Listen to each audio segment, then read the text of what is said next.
Welcome to the Winning Family Podcast with Rodney and Michelle Gage, a podcast designed to help you build winning relationships in your marriage and with your kids. My name is Dr. Linda Travelut. So good to be with you. I am sitting here with the magnificent Rodney and Michelle Gage, and we want to say thank you for joining us. If you're joining us by YouTube, you can experience the glow of Rodney's new hairstyle. That's it. Yes. That's right. I got the, I don't know what you call this. I'm just kind of The Vin freestyling Diesel, it. the Vin Diesel Vin look. Diesel. Man, I So- look over at the house sometimes. Like, who's in my house? Who is that guy, right? Right? Who's that good-looking guy? well, Well, we're something new. something new. If it ain't break, broke it. I mean, if it ain't, what's the old saying? If it ain't break it. If it ain't broke, break it. Break There it. you We go. got So- it. Anyway, I There broke you it. go. Well, we want to welcome you. This is the Winning Family Podcast, and I want to share with you how you can get your hands on this guy's new book, Rodney Gage's new book. It's called The Double Win. So if you're watching us by YouTube, you'll see this beautiful cover. We love it. Great book. I have read it myself. I highly encourage you to pick it up, and I'm going to show you how you can get a copy free at the end of this podcast. But this talks about 8 questions everyone must ask to win at work and at home. So be looking for that as we roll in here. We're going to talk about the number one destroyer of marriage and how to get rid of it. This is going to be juicy, juicy, juicy. Man, if it's the number one thing, we better unpack it. That's right. huge. That's right. No So- pressure. No pressure, but I want to ask a question. Maybe not of you guys, but maybe our podcast listeners, and just take a beat to just think through this. Do you have anger issues? You're laughing. I think maybe there was a time in my life I gonna had. confess that. I don't know. I had anger issues, and I had to learn how to deal with it. So this is going to be super helpful to a lot of Yes. folks because I think you're right on. This could be the number one destroyer of marriage. So we really want to help Yeah. people with that, right? Yeah, right. I think absolutely. we all have dealt with it for Mhm. sure in our own life and have to learn how to handle it. Yeah, I mean, goodness gracious. I mean, again, anger is not one that we all probably are thinking about, when it comes to it being a big issue or a part of our lives, because oftentimes we have a way or we get pretty good at masking our anger and camouflaging it and overcompensating in different ways to maybe appear as though we don't have any anger issues. But it is amazing when you think about just how powerful anger is. And there really are two sides of anger. So usually we all quickly go to the negative and destructive side of anger. And obviously that's everywhere. When you think about it, just all you got to do is watch the news for 5 minutes and it seems like everybody's angry. It's That's just right. so much division and finger pointing and accusations and judgment and condemnation, and the list goes on and on. So everybody seems to have like a chip on their shoulder, violence, all the things that go with that. And then at the same time, there's the other side of anger where I often refer to it as more of like a righteous side of anger, where you see injustice, you see unfairness, you see abuse, you see, the damaging unfortunate side of anger, and there ought to be something that kind of just wells up within you to say, that's not right, and especially when you see things like, abuse or injustice in our society today. And so, yeah, it's that unusual emotion where there's a good side and a bad side to it. And so the issue is how do we, rather than allowing our anger to control us, how do we take control of our anger? How do we tame our temper, so to speak, when it comes to those raw feelings or emotions that so many of us struggle with?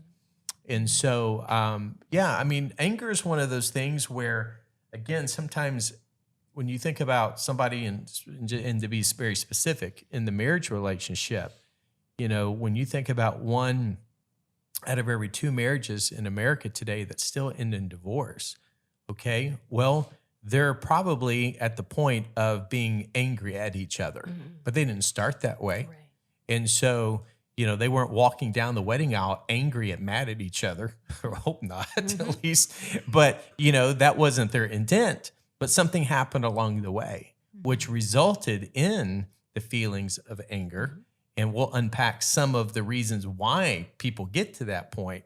But I do think, Jesus even said it, in your anger, do not sin. He didn't say anger was a sin. He just said in your anger. So in the heat of the moment, when you have the choice, when you're in the fork of the road, rather than just allowing your emotion again to control you, what if we actually took control of that emotion and said, you know what, I'm not going to go there. I'm not going to say something or do something that I will later regret.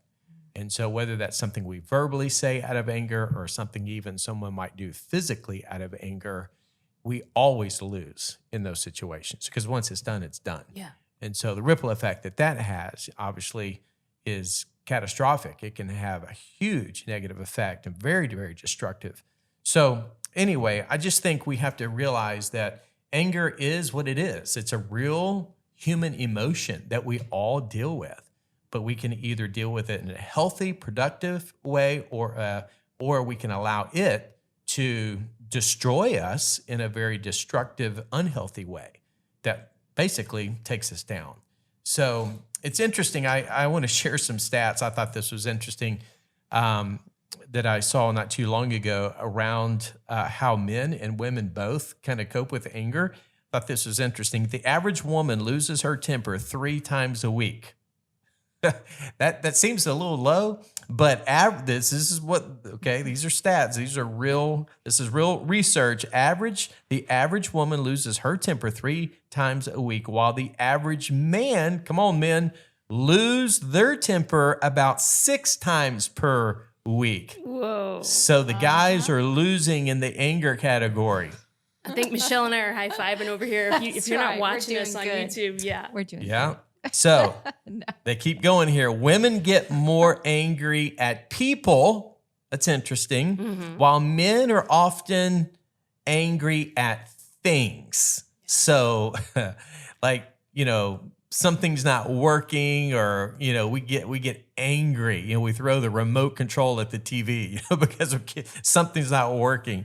And then what's interesting is that single adults express anger twice as often as married adults, and men are far more physical in their anger than women. And so whether it's throwing the remote at the TV or ramming their fist through, the sheetrock wall or whatever it is, again, anger has its way of really manifesting itself in different ways based on how women react, how men react, and really in a lot of ways just kind of how we're wired. That's right. I think we've both raised boys and girls. And so it's kind of interesting to see the difference as they're growing up too, how they handle anger. And it's very true what you just said. And just as they're going through puberty and all of that. And then I was raised in a family of all girls. Rodney was raised in a family of all boys. And so when you bring that into the dynamic as well, that's real interesting too. I'm sure we'll get to talk about that here in a minute. What an adjustment you guys had to make. Oh my gosh. Yes. Yeah. Well, the guys we just settled it in the backyard. Right. The girls, they just, give each other silent treatment for a week. So. Not exactly. No, sometimes it was not silent. Absolutely not. Were there some whole hair pulling and yelling and screaming and fist fighting? Yes, that's right. I had a little boy. more expressive sometimes. Yeah. And I had a boy and a girl, and sometimes it would become a physical confrontation. Oh yeah, it's so interesting. So, we had that going too. Yeah, a little feisty redhead boy, son Luke, and sweet little blonde. He had to take on his 2 daughters. Excuse me, his 2 sisters, not his 2 daughters, his 2 sisters. So what you're saying is these are examples of maybe an unhealthy expression of anger, right? Well, a growing understanding of their anger. Sparks flew. That's for sure. Well, I'll tell you, you talk about, I believe the idea is correct when we say men maybe express their anger more physically. But I will tell you, there was a time when Ted and I were just a couple years married, I threw a fork at him across the room. That was the last time I ever did that. But did it land in the forehead? it hit the couch, thank God. It didn't hit a wall. But I was shocked after I did that. I'm like, holy cow, what just happened to me? Something just rose up and I couldn't control it. And I was hurt. And so, bam. Yeah. He didn't see it coming either. So anyway. Yeah. Well, I think that's good. I mean, I think that we're going to talk about the that understanding our anger, like you said, you didn't know where it came from. I think as you get married and some things start to come out, it's good that we understand. I think that's the first thing, just to understand where our anger is coming from. And I think we'll talk about it, but past hurt, that is one of the reasons that we have anger. And I think coming into the marriage, that we have these homes that we grew up in, and we're carrying with us things that we may not even realize that we are hurt about. Right. And we haven't worked through. It's like baggage that we're carrying. And when it gets a little too heavy, all of a sudden it comes out. Absolutely. And we got to start figuring out, well, where did that come from? That's good. You know? Good analogy. Yeah, I think hurt, without question, is a major cause of just so much of the feeling of anger and emotion of that. Because, when you think about so many people who grew up in a broken home, where they heard firsthand, a mom and a dad, maybe, or even a grandfather, or grandmother. And then sometimes you mix things like alcoholism or abuse or abandonment, whatever the unfortunate circumstances were. Sometimes we don't realize it in the moment, just how deep that hurt really is. And then if we're not, not only aware of that, but if we don't really understand and get control of that, well, then that can manifest itself in other ways, even later down the road when we enter into a relationship and all of a sudden now we are married and have a family of our own. And we may revert back to just some old wounds, some things that we never thought would, play into the current relationship or the current reactions to how we deal or cope with things. And so, it's like you're saying, hurt people. And whether it's intentional or unintentional, if that anger does not get resolved in a healthy, productive way, it can be it can linger for a long, long time. And it's true because when you think about when somebody's been hurt, a lot of times we also are very quick to protect ourselves because we don't get hurt again. Right. It's the reason why a lot of people are afraid to commit to relationships because they don't want to repeat what they've experienced in the past. And so their past and past hurt and all of those things can linger around for a long, long time. And so, again, hurt people can hurt people, and we just have to understand that being hurt is also not a means or justification of why it's okay to hurt somebody else. Right. So, again, Jesus said, in your anger, do not sin. So it's important that we realize that it's a real emotion. And hurt can be a major contributor and a root cause to that. I think that sometimes in a marriage too, not just bringing into a marriage something, but also as a marriage is progressing year after year, if you're keeping something in your heart, a hurt in your heart, it's just like a wound or a splinter that can just fester and fester and fester. And all of a sudden it's raging, that wound that you have on your finger. It's the same thing with our heart. We can allow something to get that little splinter in there and that hurt, and it festers and festers and festers. And then all of a sudden you got a real problem. Right. You're angry. Right. It hurts and you're angry, and any little thing can tip that off. Yes. If a little bump can really hurt. Yes. So I think there's both sides of that we have to be really aware of in our anger. I know that, we've had that in the past as well with our relationship that we've had to work through, and have tried to learn to not, when the Bible says don't allow the sun to go down in your wrath, it's not like a rigid rule, but it is like a helpful boundary. Like, go ahead and get rid of that. Don't hang on to that. For sure. Even if you don't get the chance to work it out with that person, you get rid of it in your heart. Just let it go so that you can start the day fresh the next day and not have an issue going on. Right. Yeah. So you have emotions like, the whole feeling of hurt, but then you also have, in addition to that, frustration. And so, it's sad and unfortunate, but we all experience frustrations on a daily basis. I mean, it's just life. Life throws so many unexpected curveballs our way. I mean, it's just, there's something good and there's something bad seemingly happening every day simultaneously in our lives. And so you can get a text message that, you know, all of a sudden it's like, wow, that's awesome. And then 10 minutes later, you get another text message. It's like, you got to be kidding me. And it's just that craziness of, you know, the way things can swing when it comes to the emotions of life. But, you know, what happens a lot of times is that just in life in general, there are, you know, goals, there are aspirations, dreams, you know, there are things that we're trying to move and, you know, move towards and strive towards seeing fulfilled. Then all of a sudden, if something suddenly doesn't work, all of a sudden now there's a setback. There's that unexpected curveball that we never saw coming. And it could be a financial situation. It could be somebody that we had expectations. We placed certain expectations on a person or a job or somebody else. And all of a sudden something doesn't work out as we thought. All of a sudden now we're upset. We're angry over that. Delays. Yeah, at the airport. Well, just in life delays that you're expecting something to happen by a certain time and maybe a milestone you're wanting to reach as a couple or as a family, and you're delayed. Yeah. The dream. COVID delayed us a little bit, you know? The dream doesn't happen as quickly as you thought it was going to happen. Right. That can be very frustrating. Yes, it can. No Yes, doubt. it can. And then, of course, another thing is just fear and insecurity, you know, that causes us a lot of anger. You know, it could just be the fear of whether it's, you know, being left alone, you know, just the feeling of insecurity, whether it's financial insecurity, you know, just maybe just the feelings or emotions of insecurity where you just feel stuck or trapped in a situation or in a circumstance that you really can't control. There's no way that you can determine the outcome of that.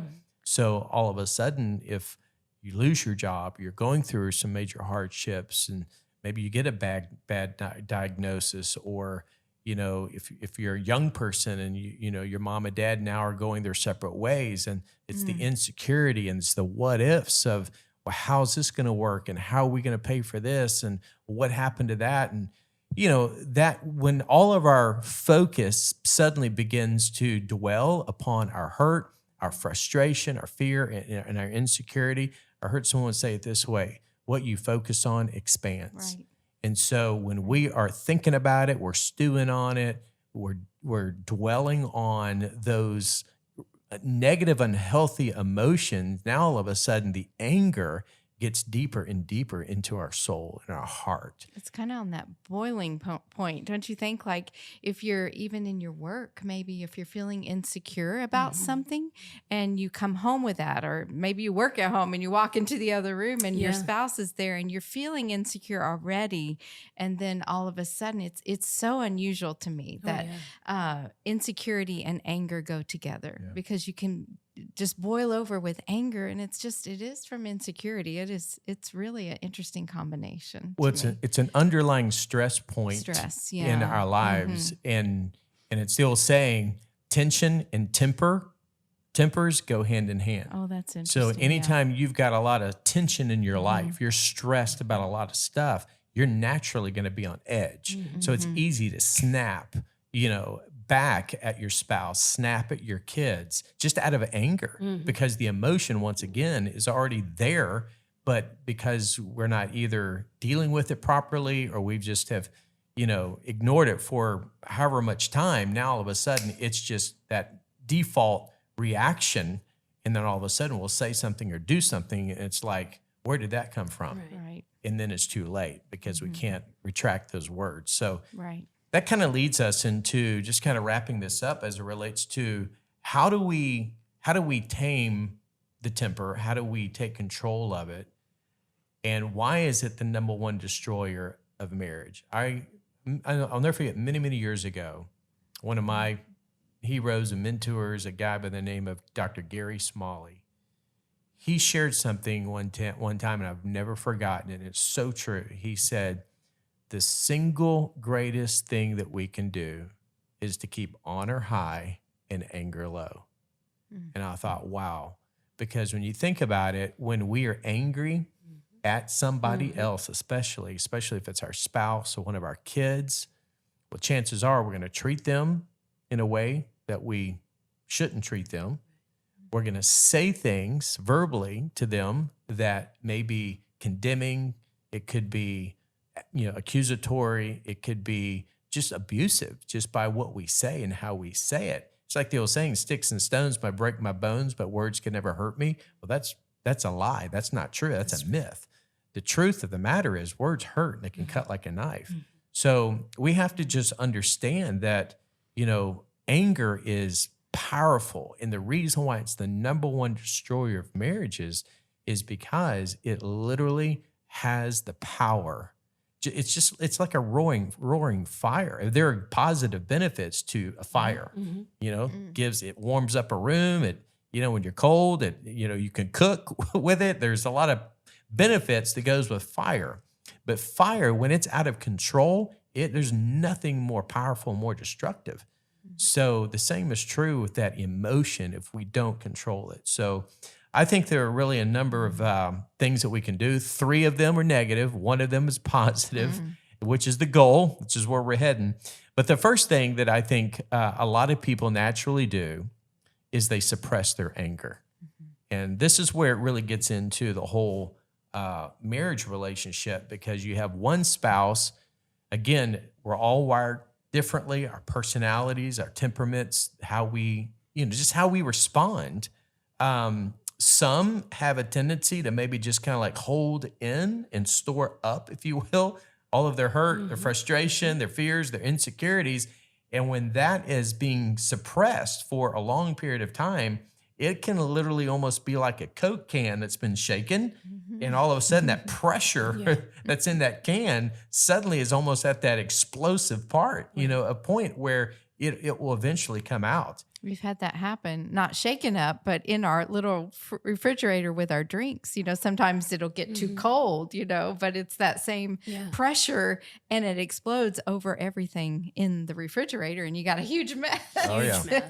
That's what anger can do. So a lot of people will suppress their anger. Yeah. A lot of people, another negative way or unproductive way that people deal with their anger is not only suppressing it, but what I call repressing their anger, which is basically it's the denial of the fact that they are angry. It's like, and a lot of people, they can wear their anger, their emotions on their sleeve. So everybody else sees it. Everybody else can feel it. But even though you may ask them, well, why are you upset? And all of a sudden they're real quick to say, I'm not angry. What makes you think I'm mad? It's because it's obvious. But it's kind of like they deny the fact that they are angry, and I think, again, rather than trying to push it under the rug and pretend as though it's not there, we have to get to another point, and that's expressing our anger. But the problem with expressing our anger is we often allow, once again, the emotion of expressing it to take over, and therefore we will say things without thinking through things. We'll do things without thinking through things. And so therefore that's where, again, we'll live with regret because of things that we did, things that we said, because of the way we express something. But the goal is to confess it. So if we're going to resolve this issue of anger in our lives, in our marriage, in our families, and really just in general, I think we've got to get to that place where we're willing to say, you know what, I'm hurt. I'm feeling frustrated. There is a feeling of just fear and uncertainty, and I'm feeling insecure right now. I'm feeling insecure in our marriage. I'm feeling insecure about my job situation. I'm afraid about what the future looks like. I'm uncertain about this or that. And so rather than us just not being able to be open and honest about those things, we have to be willing to confess and admit that, you know what, I feel hurt right now. I'm angry about how this person treated me, or I'm angry over the fact that, I wasn't treated fairly, at work, or I'm angry over the fact that you ignored me, or whatever the circumstance may be. But that's where you go, what you said earlier about don't let the sun go down on your wrath. And I think one of the greatest single things I encourage couples, before you go to a marriage counselor, get on your knees with each other. It's amazing what God can do when we invite him into the situation. And so true. And I think also, I 100% agree. I think also that anger starts to build, if I say something to you, then you say something to me, and it's building and it's building, and it's hard to stop the argument. Maybe you just take a break for a second too. You walk out and go take a walk. Right.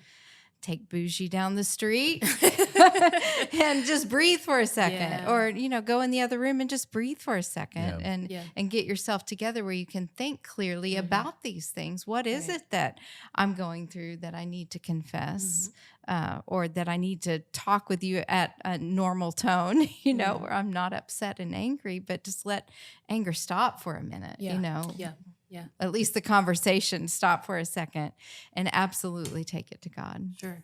One of my favorite verses of scriptures in James 5:16, where it says, therefore confess your sins to each other. And then it says, and pray for each other. And then here's the kicker right here, so that you may be healed. Yeah. Right. I love that, because what James is basically teaching us in that moment, all these emotions, if we would just stop and say, you know what, I was wrong. I shouldn't have said what I said. I shouldn't have overreacted. I shouldn't have done what I have done. And admit, I'm angry. I feel hurt. I feel violated. I feel, taken advantage of. I feel, disrespected. I feel whatever it is that's caused the hurt, the frustration, whatever. But if we confess our sins to each other and then pray, that's where I was just encouraging couples. You know what? If we just swallow our pride, humble ourselves, the Bible says if we'll humble ourselves before God's mighty hand, he will lift us up. Right. So we can either allow anger to take our marriages down, or we can allow God to lift us up. That's right. We can allow him to bring healing to the hurts, healing to the frustration, healing to the misunderstandings, and if we're living with fear and insecurity, well, guess what? God knows, he understands, and he wants to walk through that with us, so we don't feel abandoned or feel alone or isolated in all of the things that we often at times feel overwhelmed by.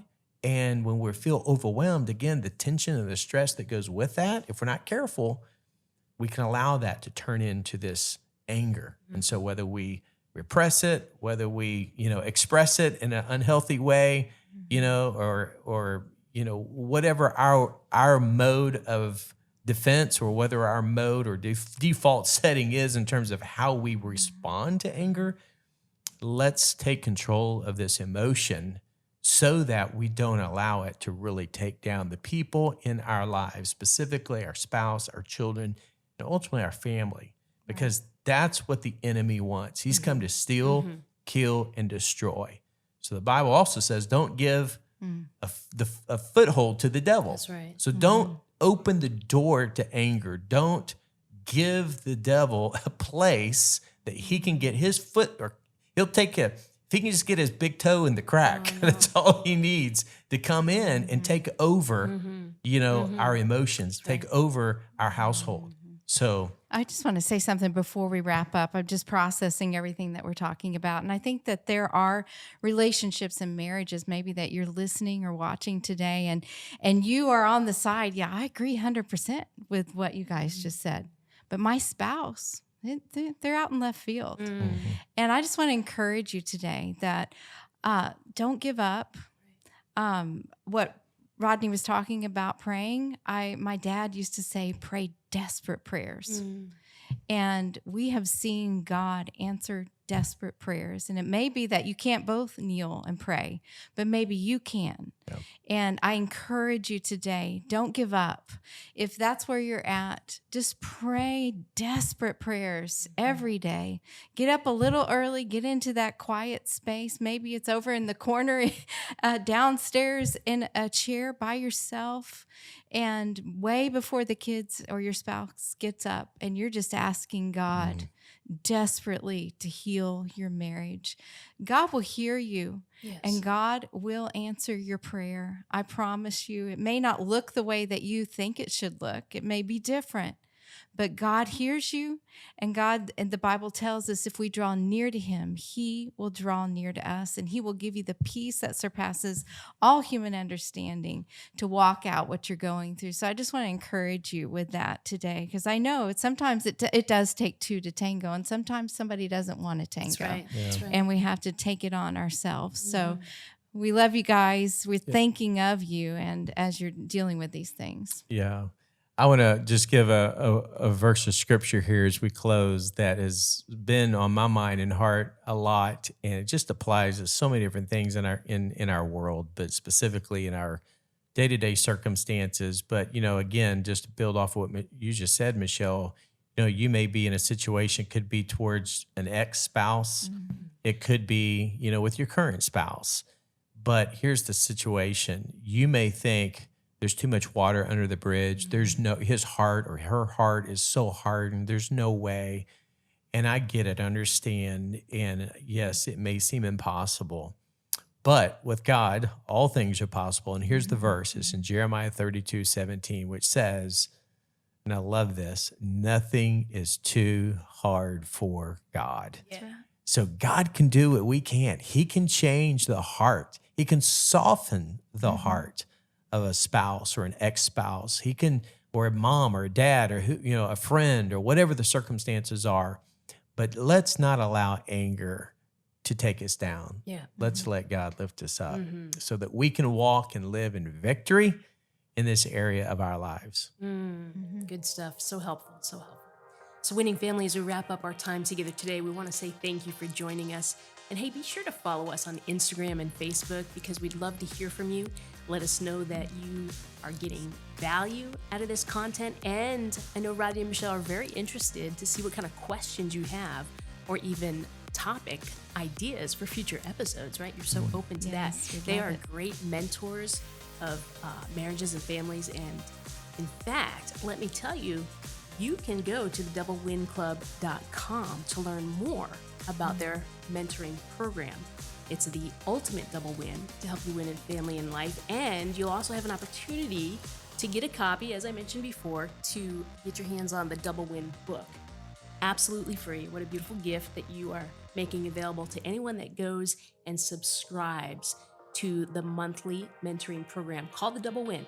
The first 30 days are free, and then you also get the book. That's a double win right there, right? So we want to encourage you guys to do that. So until next time, thank you for being with us. We're here to help you win at home and at life.